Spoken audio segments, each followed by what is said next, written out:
The end is near. It is April 1865.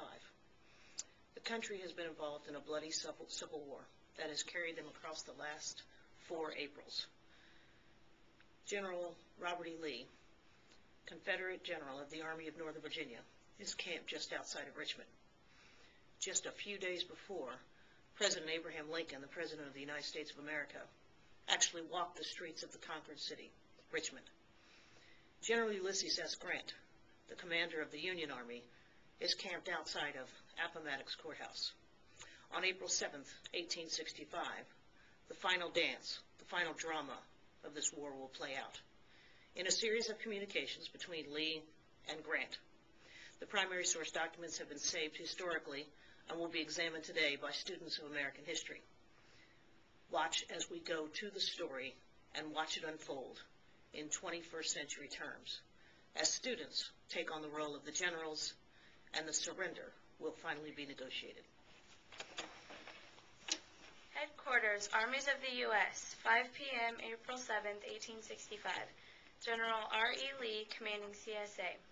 The results of last week must convince you of the hopelessness of further resistance on the part of the Army of Northern Virginia in this struggle. I feel that it is so, and regard it as my duty to shift myself from the responsibility of any further effusion of blood by asking you the surrender of that portion of the Confederate States Army known as the Army of Northern Virginia, U.S. Grant. R.E. Lee, your cause is hopeless. Stop the bloodshed.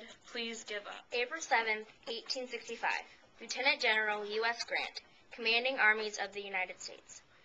General, I have received your note of this date. Though not entertaining the opinion you express of hopelessness of further resistance on the part of the Army of Northern Virginia, I reciprocate your desire to avoid useless effusions of blood, and therefore, before considering your proposition, I ask the terms that you will offer on condition of its surrender. R.E. Lee. Your opinion doesn't mean much. I agree the bloodshed needs to stop.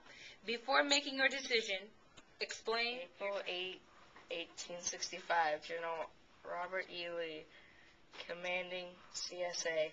Your note of last evening in reply to mine of the same date, asking the conditions on which I will accept the surrender of the Army of Northern Virginia is just received. In reply, I would say that peace being my great desire, there is but one condition. I would insist upon, namely, that the men and officers surrendered shall be disqualified for taking up arms against the government of the United States. Until properly exchanged, I will meet you or will designate officers to meet any officers you may the terms upon which the surrender of Army of Northern Virginia will be received. U.S. Grant. Got to note your letter for surrender. We do accept on one condition. The soldiers will be held captive until ours return. I'll meet you or send someone else to meet you for the same reason, to talk about the peace treaty. 1865, Lieutenant General U.S. Grant. General, I received at a late hour your note of today. In mine of yesterday, I did not intend to propose the surrender of the Army of the Northern Virginia, but to ask the terms of your proposition.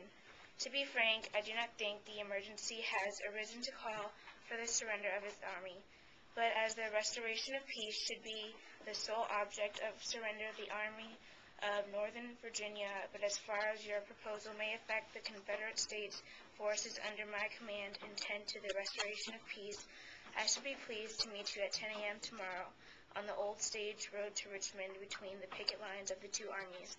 R.E. I didn't mean to say we were giving up. I don't think it's so necessary for us to give up. I will meet you at 10 a.m. tomorrow on the borderlines of the two. April 9th, 1865, General R.E. Lee. General, your note of yesterday is received. I have no authority to treat on the subject of peace. The meeting proposed for 10 a.m. today could lead to no good. I will state, however, that I am equally desirous for peace with yourself, and the whole North entertains the same feeling. The terms upon which peace can be had are well understood. By the South laying down their arms, they would hasten the most desirable event, save thousands of human lives and hundreds of millions of property not yet destroyed.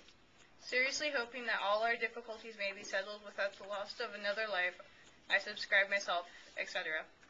U.S. Grant, Lieutenant General. I got your message. I can't really negotiate peace on account of my lack of authority. I do want peace, though.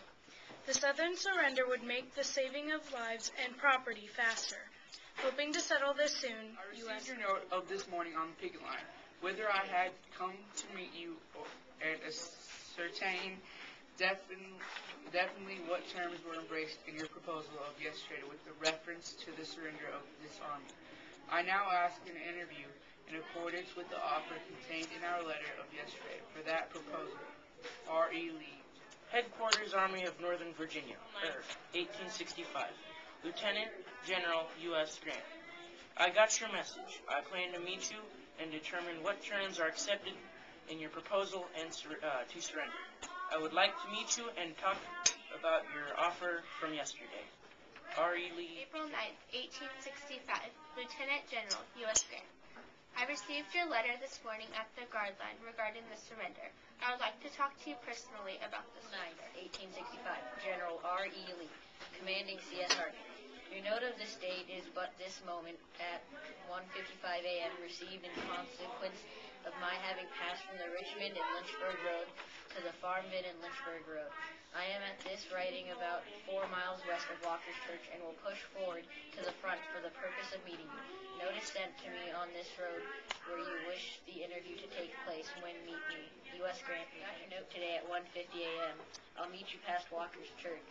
Send your messenger down Lynchburg. Appomattox Courthouse, Virginia, April 9th, 1865. General R.E. Lee.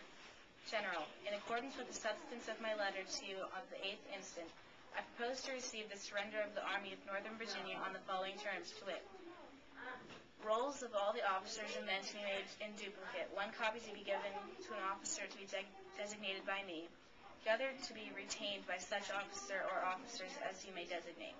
The officers to give their individual rolls not to take up arms against the government of the United States until properly exchanged, and each company or regimental commander to sign a like parole for the men of their commands. The arms, artillery, and public property to be parked and stacked and turned over to the officers appointed by me to receive them. This will not embrace the sidearms of the officers nor the private houses or baggage.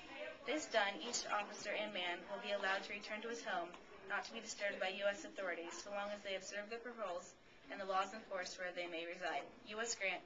I will surrender, but all horses and sidearms with baggage of the U.S. CSA officials may be returned, and all the CSA officials may return to their home without being disturbed by the USA officials, and as long as the parole documents are in force. Headquarters Army of Northern Virginia, April 9th, 1865. Lieutenant General U.S. Grant. General, I have received your letter of this date, containing the terms of surrender of the Army of Northern Virginia as proposed by you, as they are subsequently the same as expressed in your letter of the 8th instant.